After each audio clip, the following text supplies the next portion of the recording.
Hello and welcome to biology पाठशाला। Class 12th के हम लोग हर एक चैप्टर को रिवाइज करेंगे, एक एक चैप्टर को देखेंगे और उसके जो भी इम्पोर्टेंट क्वेश्चंस हैं उनको भी हम लोग डिस्कस करेंगे। प्लांट में दो तरह के होल होते हैं, एक वो पार्ट होता है जो एसेंशियल होता है रिप्रोडक्शन के लिए, एक वो पार्ट होता है जो कैसा होता है नॉन एसेंशियल होता है, उसको हम लोग एसेसरी होल बोलते हैं। तो नॉन एसेंशियल है, ये एसेंशियल होल है जो रिप्रोडक्शन के लिए होता है। एसेंशियल होल दो होते हैं प्लांट के फ्लावर में, एक मेल होता है, एक मेल पार्ट होता है, एक फीमेल पार्ट होता है। मेल पार्ट को एंड्रोसियम बोलते हैं और फीमेल पार्ट को गाइनोसियम बोलते हैं। इसी तरीके से जो एसेसरी होल्स होते हैं, एक वो होते हैं जो वर्ड कंडीशन में प्रोटेक्ट करने का काम करते हैं और एक वो होते हैं जो इंसेक्ट को पॉलिनेशन के लिए अट्रैक्ट करते हैं। मेल को हमने एंड्रोसियम बोला और एंड्रोसियम की जो यूनिट होती है इसको हम लोग बोलते हैं स्टैमेन। क्या बोलते हैं? स्टैमेन। गाइनोसियम की यूनिट को हम लोग पिस्टिल बोलते हैं और पिस्टिल को हम लोग एक और नाम से भी जानते हैं जिसको हम लोग बोलते हैं कार्पेल। कैलिक्स को हम लोग सेपल बोलते हैं और कोरोला की यूनिट होती है पेटल। यूनिट का मतलब आप समझ लीजिए, जैसे अगर आपने गुलाब का फूल देखा होगा, उसमें बाहर साइड कई सारी हरी हरी पत्तियां किनारे किनारे लगी रहती हैं जब बर्ड होती है कंडीशन, उन सबको अगर एक साथ बोलेंगे तो कैलिक्स बोलते हैं। अगर किसी एक पत्ती की बात करते हैं तो यूनिट है वो, क्या उसकी यूनिट मतलब एक, उसको सिंगल को क्या बोलेंगे? सेपल बोलते हैं। इसी तरीके से गुलाब के फूल में कई सारी पिंक कलर की जो पत्तियां होती हैं, उन पत्तियों को हम लोग पेटल्स बोलते हैं। उनको एक एक को क्या बोलते हैं? पेटल्स। और एक साथ को क्या बोलते हैं? उनको कोरोला बोलते हैं। स्टैमेन की बात करते हैं तो स्टैमेन जो है वो मेल रिप्रोडक्टिव पार्ट होता है। इसको हम लोग एक और नाम से जानते हैं माइक्रोस्पोरोफिल। अगर कभी आपसे क्वेश्चन पूछा जाता है कि माइक्रोस्पोरोफिल के स्ट्रक्चर के बारे में डिस्कस करिए, इसके मतलब आपसे पूछ रहा है स्टैमेन। और हमने स्टैमेन देखा कि स्टैमेन जो होता है वो दो चीज़ों से मिलकर बनता है। अब किन किन दो चीज़ों से मिलकर बनता है? तो एक आपका इस तरीके का स्ट्रक्चर होता है, कुछ इस तरीके का स्ट्रक्चर होता है। तो स्टेमन फ्लावर में लगा हुआ कुछ इस तरीके का स्ट्रक्चर होता है, जिसका अपर सोइलन पार्ट को हम लोग क्या बोलते हैं? एंथर बोलते हैं। ये हमारा एंथर वाला पोर्शन होता है और ये वाला जो हमारा होता है ये फिलामेंट वाला पोर्शन होता है। Filament long and slender part होता है जो किससे जुड़ा हुआ होता है? थैलेमस से जुड़ा हुआ होता है। किससे जुड़ा होता है? थैलेमस से जुड़ा हुआ होता है अप्रॉक्सिमली, मतलब ठीक है। और उसके साइड में क्या चीज़ होती है? पेटल्स होते हैं। और जबकि डिस्टली मतलब पीछे साइड किससे जुड़ा हुआ होता है? आगे वो कहाँ जुड़ा होता है? एंथर से जुड़ा होता है। तो एंथर मतलब आगे साइड में, प्रॉक्सिमली मतलब पीछे साइड। तो डिस्टल एंड प्रॉक्सिमल एंड जैसे होते हैं। अगर हम एंथर को बोलते हैं तो एंथर एक ब्रॉडर नॉब लाइक स्ट्रक्चर मतलब गांठनुमा स्ट्रक्चर होता है जो कैसा पार्ट होता है? स्टेमन का फर्टाइल पार्ट। अगर आपसे क्वेश्चन पूछा जाता है स्टेमन का फर्टाइल पार्ट कौन सा होगा, तो हमारा क्या होता है? एंथर होता है। क्यों? क्योंकि वहाँ पर पॉलिन ग्रेन्स है और पॉलिन ग्रेन्स के ही अंदर क्या प्रेजेंट है? मेल गामेट, जो क्या करेंगे? रिप्रोडक्शन करेंगे। तो फर्टाइल पार्ट हमारा कहाँ प्रेजेंट होता है? एंथर में होता है।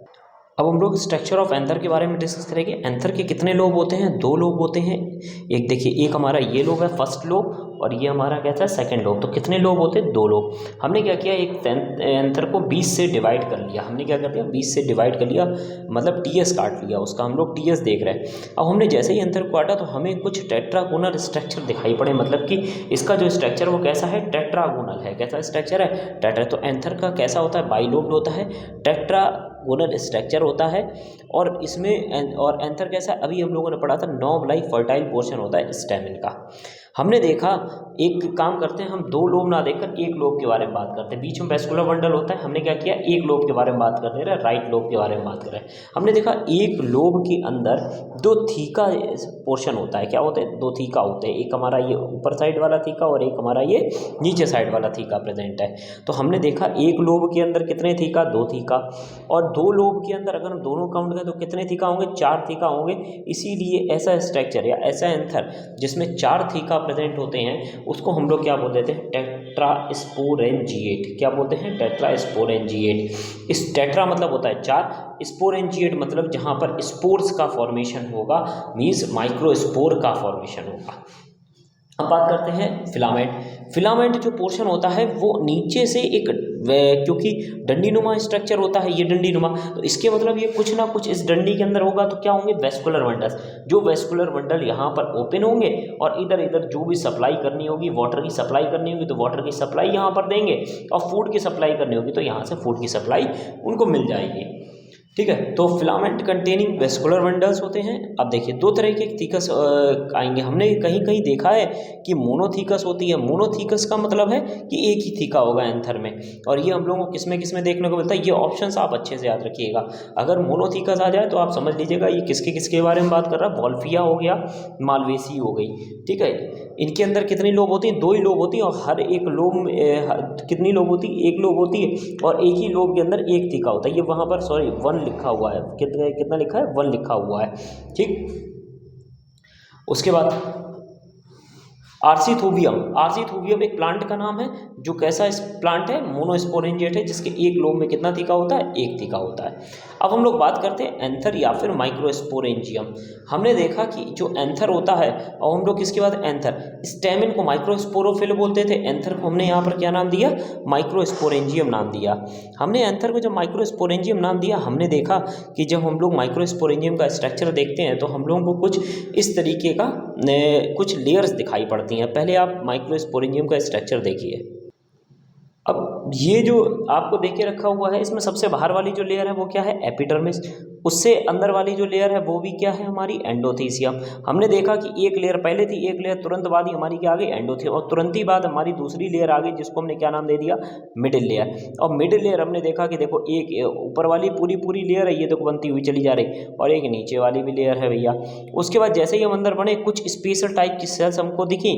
इनको हमने क्या नाम दिया? इस लेयर को टैपेटम। ये पूरी की पूरी लेयर कैसी हो गई? टैपेटम की लेयर हो गई। और सबसे अंदर जो है वो हमको क्या दिखी? Microspore mother cell. क्या दिखी? Microspore mother cell. तो लेयर 4 ही है। सबसे बाहर एपिडर्मिस, फिर एंडोथीसियम, फिर मिडिल लेयर, और फिर क्या है? हमारी टैपेटम है। सबसे पहले हम लोग देखते हैं एपिडर्मिस के बारे में।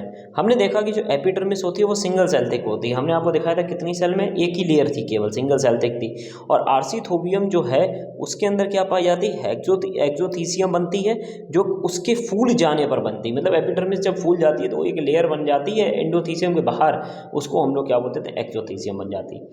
एंडोथीसियम एपिडर्मिस के जस्ट नीचे वाली जो लेयर होती है वो हमारी क्या होती है? एंडोथीसियम होती है। और एंडोथीसियम का अगर कोई आपसे मेन फंक्शन पूछे तो मेन फंक्शन होता है डाइसेंस। क्या होता है? डाइसेंस। डाइसेंस का मतलब होता है जब स्टेमन फटेगा तो फटने की प्रोसेस क्या कहलाती है? डाइसेंस। और इसके फटने पर क्या निकलते हैं? सारे के सारे जितने भी पॉलन ग्रेन्स होते हैं वो बाहर निकल जाते हैं, ताकि विंड पॉलिनेशन के द्वारा वो कहाँ तक पहुँच सके? फीमेल पार्ट तक पहुँच सके। ठीक। उसके बाद हम देखते हैं नेक्स्ट लेयर आती है हमारी मिडिल लेयर। मिडिल लेयर जो होती है वो जिन सेल्स से बनी हुई होती है उनको बोलते हैं पैरेन्काइमेटस सेल्स। क्या बोलते हैं? Parenchymatous sales. और हमने ये देखा कि जो मैच्योर एंथर होता है उसमें केवल एपिडर्मिस और एंडोथीसियम प्रेजेंट होती है, और क्या क्या नहीं प्रेजेंट होगा? ना तो मिडिल लेयर प्रेजेंट होगी, ना ही टैपेटम प्रेजेंट होगा।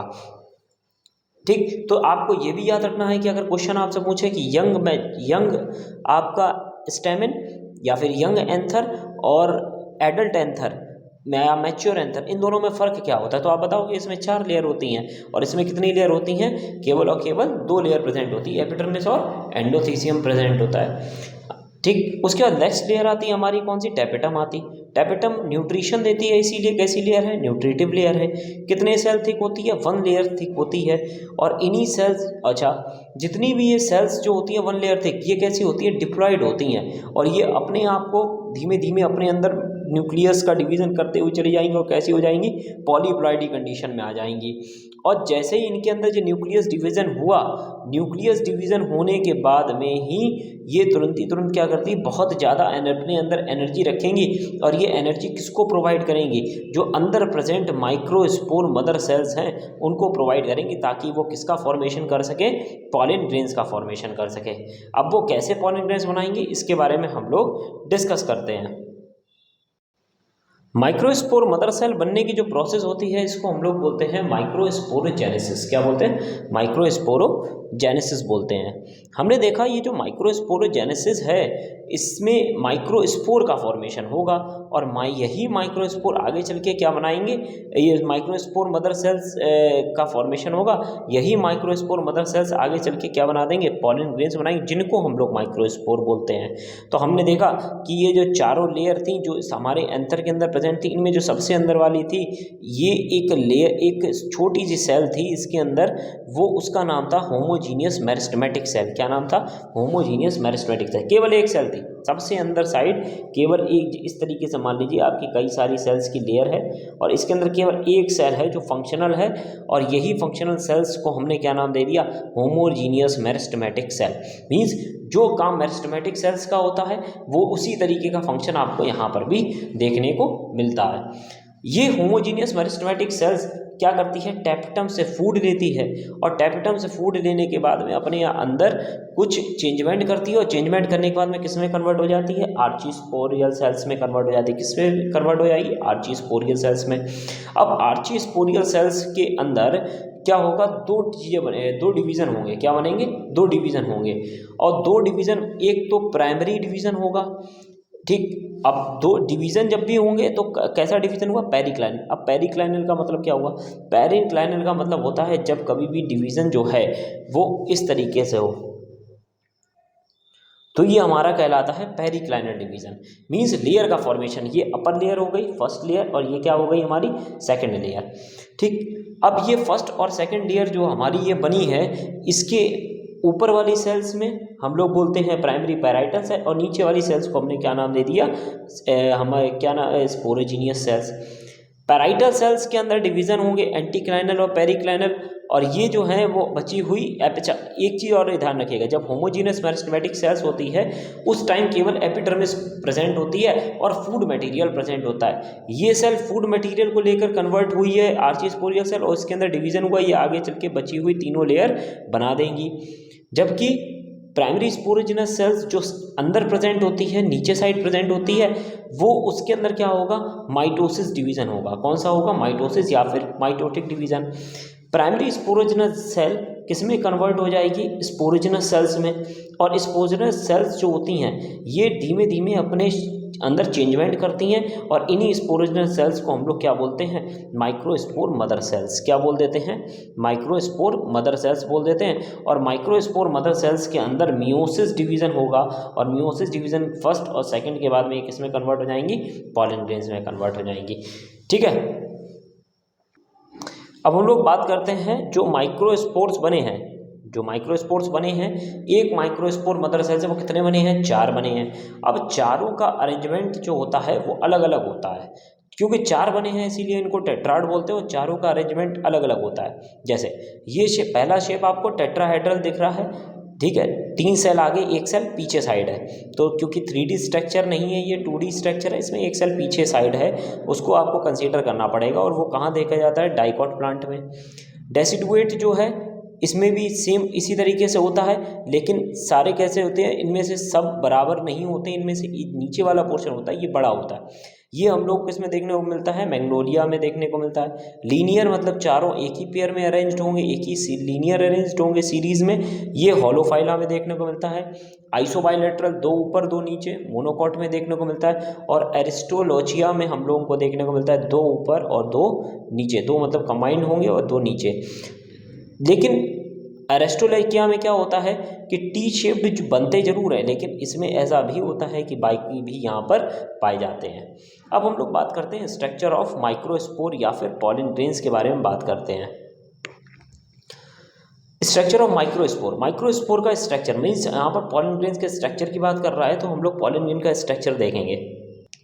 ये हमने एक स्ट्रक्चर कंसीडर किया है, किसका है, पॉलन ग्रेन्स का। पहले हम लोग इसी डायग्राम की हेल्प से देखते हैं। हमने देखा पॉलन ग्रेन का जब भी स्ट्रक्चर आता है, इसमें सबसे बाहर क्या प्रेजेंट होती है, हमारी एक्साइन। इस लेयर को क्या बोलते हैं, एक्साइन।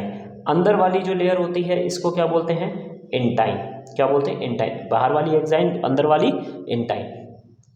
अब एक्साइन जो होती है वो किसकी बनी हुई होती है, एक मटेरियल की बनी हुई होती है जिसको बोलते हैं स्पोरोपोलिनेन। क्या बोलते हैं, स्पोरोपोलिनेन। और जो इंटाइन होती है वो हमारी 2 मटेरियल से बनी हुई होती है, एक हमारा होता है पैक्टिन और दूसरा हमारा होता है सेलुलोज, इसीलिए इसको बोलते हैं पैक्टोसेलुलोज बोलते हैं। ये जो किनारे किनारे प्रेजेंट होते हैं ये क्या होते हैं, हमारे जर्मपोर। क्या होते हैं, जर्मपोर। अब ये हमारा एक पॉलन ग्रेन का डायग्राम है। हमने देखा जब पॉलन ग्रेन्स मैच्योर हो रहे होते हैं तो यहाँ पर जो अंदर वाला जो न्यूक्लियस होता है ना, ये डिवाइड करता है। अब ये डिवाइड कैसा करेगा, ये इर्रेगुलर डिवाइड करेगा। मीन्स ये इससे जो 2 न्यूक्लियस बनेंगे उनमें से एक न्यूक्लियस कैसा होगा, बड़ा होगा थोड़ा, और एक न्यूक्लियस कैसा होगा, छोटा होगा। ये जो हमारा है कैसा होगा, छोटा होगा। अब हमने देखा कि जो बड़ा वाला न्यूक्लियस है इसको हमने नाम दे दिया वेजिटेटिव न्यूक्लियस, और जो छोटा वाला न्यूक्लियस है इसको क्या नाम दे दिया, जनरेटिव। अब इस जनरेटिव के अंदर फिर डिवीजन हुआ और एक गैमेट से कितने न्यूक्लियस बन गए, दो, और जो दोनों बने हैं अब ये क्या है, गैमेट्स हैं। कैसे गैमेट्स हैं, मेल गैमेट है। कैसे हैं, मेल गैमेट। जब भी डिवीजन इन दोनों में हो रहा है, दोनों ही बार माइटोटिक डिवीजन हो रहा है, एक बार इर्रेगुलर हो रहा है जिसमें एक बड़ी एक छोटी बनी, और एक बार कैसा हो रहा है, नॉन इर्रेगुलर हो रहा है, मतलब कि नॉर्मल हो रहा है। अब इसी चीज को यहाँ देखते हैं, पॉलिन ग्रेन्स जो होते हैं वो इमैच्योर मेल गैमेटोफाइट होते हैं, मतलब मेल गैमेट्स तो अंदर अपने अंदर रखे हैं लेकिन कैसे, इमैच्योर होते हैं। अब इमैच्योर होते हैं, इसमें हमने देखा कि आउटर लेयर जो होती है वो थिक होती है, रिजिड होती है और ऑर्नामेंटेड होती है, जिसको हम लोग क्या बोलते हैं, एक्साइन बोलते हैं। जो किसकी बनी हुई होती है, या तो क्यूटिन की बनी होती है और दूसरी स्पोरोपोलिन, जिसमें स्पोरोपोलिन जो है वो बहुत ज़्यादा होता है, और इसी स्पोरोपोलिन की ही वजह से कई सालों तक पॉलिन ग्रेन्स को कंजर्व किया जा सकता है। क्यों, स्पोरोपोलिन कैसा मटेरियल है, नॉन बायोडिग्रेडेबल है। स्पोरोपोलिन फॉसिलाइजेशन, स्पोरोपोलिन जो होता है, यही बात इसमें बताई गई इस लाइन में, उसका फॉसिलाइजेशन जो है वो अच्छे से नहीं किया जा सकता है। इंटरनल लेयर, जो अंदर वाली लेयर होती है वो कैसी होती, पतली होती है। बाहर वाली थिक थी तो ये वाली थिन है, बाहर वाली रिजिड है तो ये वाली कैसी है, सॉफ्ट है। उसके बाद इलास्टिक होती है, किसकी बनी होती है, पैक्टोसेलुलोज। अभी मैंने आपको बताया पैक्टिन और सेलुलोज। जहाँ जहाँ पर स्पोरोपोलिन अब्सेंट होता है वहाँ वहाँ से जर्म पोर बनता है। जर्म पोर इनिशिएट करता है, स्टार्ट करता है क्या चीज़ बनाना, पॉलिन ट्यूब जो होती है उसको बाहर निकालने के लिए वो एक जगह होती है। अब बात करते हैं फंक्शन ऑफ पॉलिट की। ये क्वेश्चन पूछा जाता है तो इसको भी आप अपने दिमाग में रखिएगा और इससे क्वेश्चंस बने भी हैं। प्लांट पॉलिनेशन के लिए किसको कंसीडर करते हैं सबसे ज़्यादा, वो इंसेक्ट को करते हैं। और पॉलिन ग्रेन्स कैसे, पॉलिन ग्रेन्स जो होते हैं इनकी बाहर वाली जो लेयर होती है ये कैसी होती है, ऑयली होती है। किसमें, मैच्योर पॉलिन ग्रेन्स में कैसी होती है, ऑयली होती है। और ऐसे पॉलिन ग्रेन्स वाले जो पूरा एक गुच्छा होता है, क्लस्टर होता है, उसको हम लोग पॉलिन किट बोलते हैं। ये जो बाहर जो लेयर बनी हुई होती है ये जिन जिन पिगमेंट्स की बनी हुई होती है उनको, वो दो होते हैं, एक या तो लिपिड होगा, दूसरा क्या होगा, कैरोटीनॉइड। अब इसका काम क्या होता है, ये ऑयली लेयर प्रोटेक्ट करती है यूवी रेस से। क्या, किससे प्रोटेक्ट करती है, यूवी रेस से पॉलिन ग्रेन्स को। और ऑयली लेयर के कारण ये स्टिकी सरफेस बनाती है, मतलब चिपचिपी सरफेस बनाती है, ताकि ये इंसेक्ट से आसानी से उनके विंग्स पे, उनके लेग्स पे अटैच हो सके, ताकि वो पॉलिनेट कर सके, एक जगह से दूसरी जगह पहुंच सके। जो भी पॉलिन किट का कलर होता है वो मोस्टली कैसा होता है, येलो कलर का होता है, और येलो कलर की वजह से इंसेक्ट इनकी तरफ ज़्यादा अट्रैक्ट करते हैं। पॉलिन किट प्रेजेंट होती है कहाँ पर, पॉलिन ग्रेन्स में, किस प्लांट में, तो कैप्सेला। आपको सबसे इंपॉर्टेंट पार्ट याद रखना, पॉलिन किट किस प्लांट में प्रेजेंट होती है, तो कैप्सेला। जो ये आपको जो ऑप्शंस बताए गए इन ऑप्शन से भी डायरेक्ट क्वेश्चन पूछा जा सकता है, या एग्जाम्पल में जब आप इन ऑप्शंस को रखेंगे तो ये सबसे ज़्यादा बेनिफिट देंगे आपको। माइक्रोगैमेटोजेनेसिस। अब हम लोग बात करते हैं माइक्रोगैमेटोजेनेसिस या फिर डेवलपमेंट ऑफ मेल गैमेटोफाइट। माइक्रोगैमेटोजेनेसिस मतलब है माइक्रोस्पोर्स जो हैं उनके अंदर गैमेट का फॉर्मेशन। जेनेसिस मतलब फॉर्मेशन, माइक्रो यहाँ पर वर्ड लिया गया माइक्रोस्पोर से, मतलब मेलनेस बता रहा है, और क्या बता रहा है, गैमेटो मतलब गैमेट्स। तो अच्छा, और दूसरी चीज डेवलपमेंट ऑफ मेल गैमेटोफाइट, जो इमैच्योर मेल गैमेटोफाइट जिसको पॉलिन ग्रेन्स बोला है उसका डेवलपमेंट होगा, कि उसी के बारे में यहाँ पर बताया जाएगा। जो माइक्रोस्पोर होते हैं, पॉलिन ग्रेन्स होते हैं, considers as the first cell of male gametophyte बोलते हैं उनको, ठीक। अब इनके अंदर सबसे पहले क्या होता है, pre pollination development. Pre pollination मतलब पॉलिनेशन से पहले होने वाला डेवलपमेंट। हमने आपको बताया था पॉलिन ग्रेन्स में सबसे पहले एक ही न्यूक्लियस होता है, उस न्यूक्लियस के अंदर अनइक्वल माइटोटिक डिवीजन होगा या इर्रेगुलर माइटोटिक डिवीजन होगा, जिससे दो न्यूक्लियस बनेंगे। एक बड़ा होता है, लार्ज होता है सेल्स उसकी, और इसको हम लोग बोलते हैं ट्यूब न्यूक्लियस या फिर वेजिटेटिव न्यूक्लियस। जबकि दूसरा छोटा होता है, छोटा न्यूक्लियस होता है, छोटी सेल्स, वो कैसा होता है, जनरेटिव न्यूक्लियस कहलाता है। यही जनरेटिव न्यूक्लियस आगे चल के क्या बनाता है, मेल गैमेटोफाइट बनाता है। एक चीज़ आप याद रखिएगा, अगर ऑप्शंस में कभी पूछा जाता है कि सबसे बड़ा जो चर्म पोर है वो किस में देखा जाता है, तो मीरावलस जलापा में देखा जाता है। सबसे लॉन्गेस्ट चर्म पोर देखा जाता है जोस्टेरा में, किस में देखा, जोस्टेरा में देखा जाता है। और सबसे छोटा देखा जाता है मायोसोटियस में।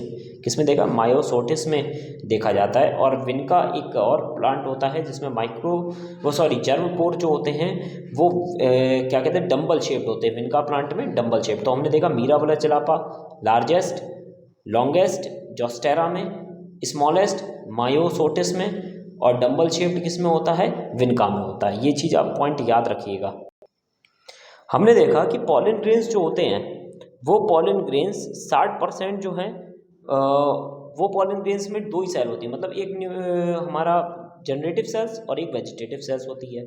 लेकिन कुछ ऐसे प्लांट भी हैं एंजियोस्पर्मिक जिनके अंदर 3 सेल्ड होती हैं, या फिर हम बोले 3 न्यूक्लियस होते हैं। अब आप दिमाग आएगा ये ऐसा क्यों, तो एक वेजिटेटिव न्यूक्लियस हो गए, 2 मेल गैमेट्स हो गए, तो कितने न्यूक्लियस हो गए, 3 न्यूक्लियस हो गए।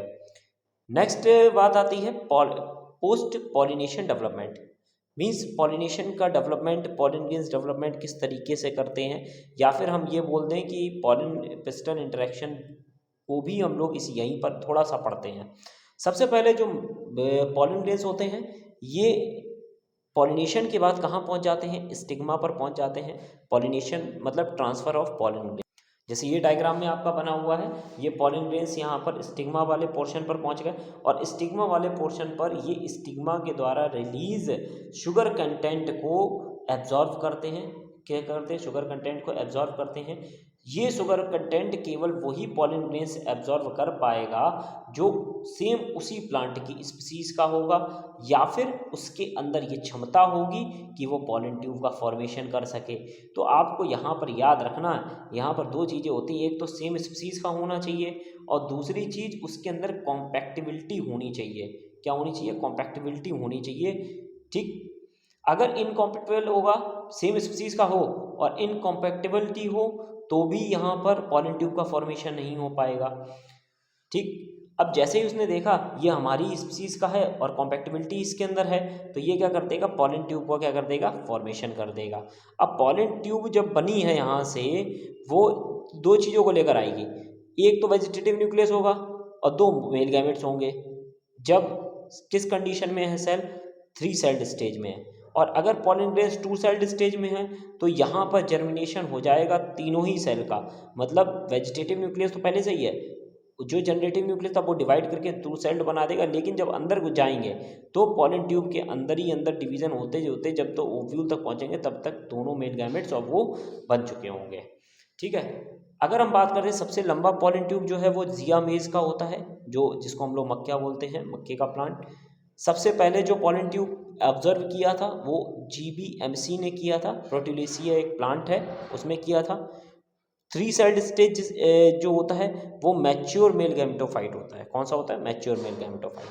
अब हम लोग बात करते हैं पॉलिन वायबिलिटी। पॉलिन वायबिलिटी का मतलब होता है expiry date of pollen grains, मतलब पॉलिन ग्रेन्स कितने दिनों तक अपने आप को जिंदा रख सकते हैं, या कितने दिनों तक उनको हम लोग स्टोर करके रख सकते हैं ताकि उनसे रिप्रोडक्शन की प्रोसेस करवाई जा सके।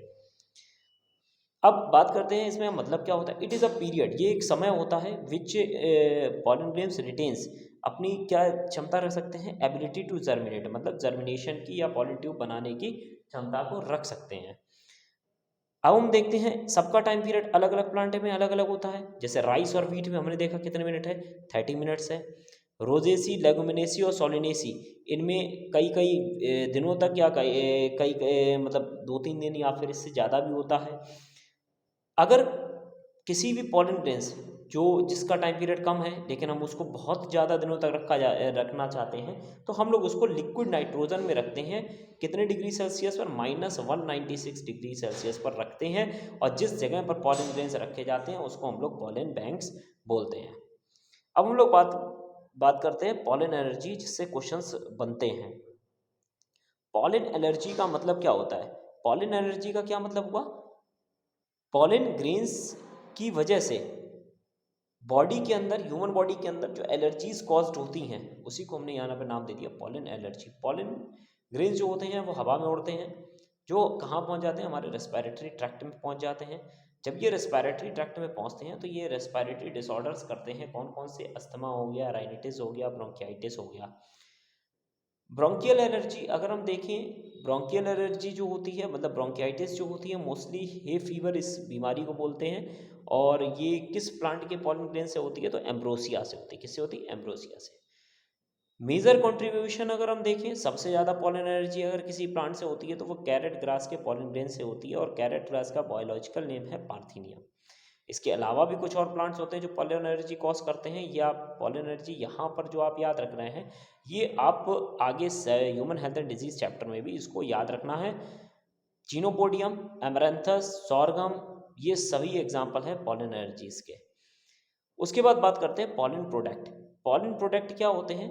मतलब ऐसे प्रोडक्ट जो पॉलन ग्रेन से हम लोगों को मिलते हैं। अब पॉलन ग्रेन्स को आप खाएं तो उसमें प्रोटीन होता है 7 से 26%, कार्बोहाइड्रेट 24 से 48%, ये और फैट कितना होता है? 9 से 15%। पॉलन ग्रेन्स बाहर कंट्रीज़ में बहुत ज़्यादा लोग लेते हैं, जो एथलीट्स वगैरह होते हैं उनको ये सबसे ज़्यादा दिया जाता है। लेकिन हमारे यहाँ प्लांट की कंडीशंस बहुत अच्छी हैं, एनवायरमेंटल फैक्टर्स अच्छे हैं, लेकिन वहाँ पर इतने नहीं अच्छे होते। तो वहाँ पर पॉलन ग्रेन्स के क्या बनाए जाते हैं? टैबलेट और सिरप बनाए जाते हैं, जो एथलीट, रेस हॉर्सेस वगैरह इन सबको दिया जाता है, एज अ सप्लीमेंट दिया जाता है।